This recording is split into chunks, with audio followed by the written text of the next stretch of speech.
Assalamualaikum dan salam sejahtera. So untuk topik perkongsian hari ini, saya nak share 4 jenis stop loss yang kita wajib tahu. Alright, so yang selalu kita dengar bila berkenaan stop loss ni, kita selalu dengar sebelum kita masuk ataupun trading plan, orang selalu tanya kat mana kat loss. So itu yang kita selalu dengar lah. Stop loss yang kita selalu dengar. Tapi apabila saya buat study dan research, so ada 4 jenis stop loss lah yang selalu digunakan. Based on buku How to Trade in Stock pun dia ada mention juga benda ni. So saya gabung lah dengan knowledge from Twitter, Steve Burns. Saya ada follow Steve Burns dan juga buku-buku yang saya baca. So ini adalah 4 jenis stop loss yang kita wajib tahu lah. So first kali adalah initial stop loss. So initial stop loss ni dia penting lah. Initial stop loss ni maksudnya sebelum kita masuk suatu saham tu, itu sebagai trading plan.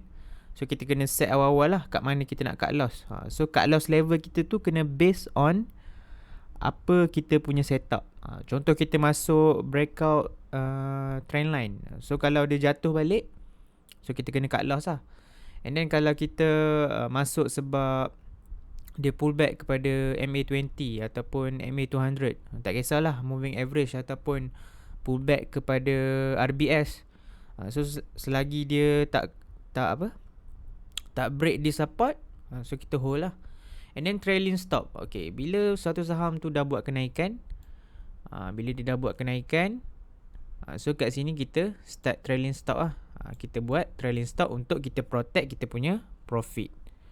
And then seterusnya adalah break even point. So break even point ni kalau dalam buku Trade Like a Stock Market Wizard, Mark Minervini dia akan guna bila contoh dia dah dapat, contoh dia punya risk adalah 6%.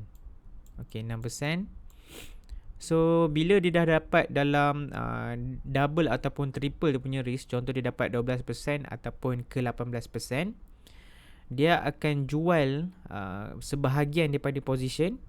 Kalau Mark Minervini dia jual 50%. Kalau ada certain trader dia jual 30 to 40%. So based on your preference lah.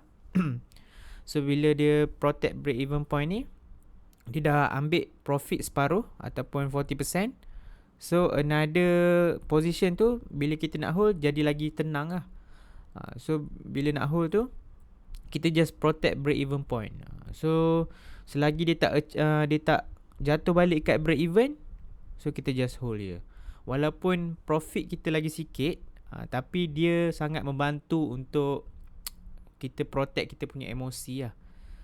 So dia sangat membantu untuk kita protect emosi. Kita dah secure the profit, and then yang lagi separuh tu kita just hold and then protect break even point. Tapi style ni kena sesuai untuk orang yang ada modal besar lah. Kalau modal kecil memang tak sesuai lah. Sebab kalau you jual separuh, memang profit you memang dah sikit. So you jual separuh lagi memang so better untuk yang modal besar lah, boleh gunakan untuk teknik break even point ni. And then seterusnya time stop. Time stop ni adalah yang digunakan kalau dalam buku How to Trade in Stocks. Jesse Livermore ada sebut lah pasal time stop ni. So basically kita kena bagi masa untuk stock to develop.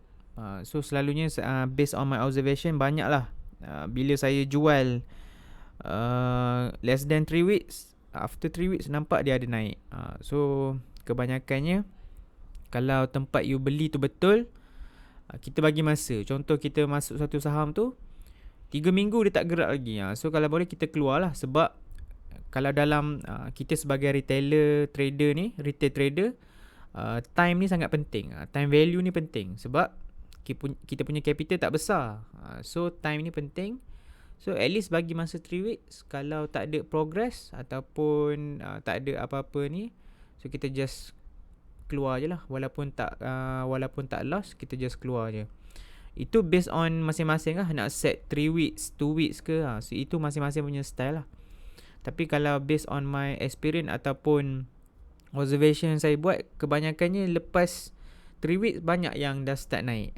Tapi kena tengok lah kita punya entry tu macam mana. Tapi kalau beli breakout pun kadang-kadang adalah yang terus naik. Kalau time market bullish 2020 boleh lah, banyak lah yang terus beli terus naik kan.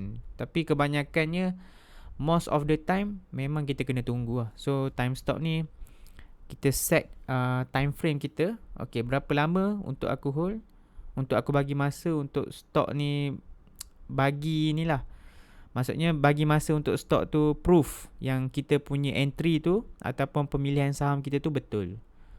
So ini adalah 4 contoh, 4 jenis stop loss yang kita wajib tahu. So topik hari ni very simple, tapi saya rasa sangat penting lah. Okay, first kena tahu initial stop loss, trailing stop, break even point dan juga time stop.